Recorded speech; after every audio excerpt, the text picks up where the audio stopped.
நீதிமொழிகள் 28 அதிகாரம் 20, 26, 27 வசனத்தை பார்ப்போம்.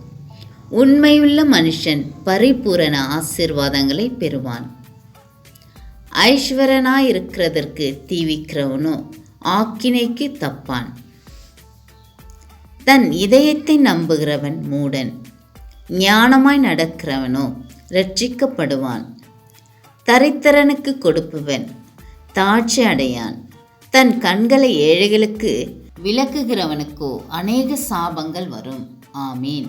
உண்மையுள்ள மனுஷன் கர்த்தருக்கு பயப்படுவான். கர்த்தருக்கு பயப்படுவதே ஞானத்தின் அறிகுறி. அவன் பரிபூரண ஆசீர்வாதங்களை பெறுவான். தரித்திரனுக்கு கொடுப்பவனோ பாக்கியவானாய் இருப்பான். அவன் ஐஸ்வர்யம் குறையாமல் இருக்கும். ஏழைகளை பாராமலே அவர்களை கண்டுக்காமல் கவனிக்காமல் போகிறவர்களுக்கோ அநேக சாபங்கள் வந்து சேரும் என்று கர்த்தர் சொல்லுகிறார்.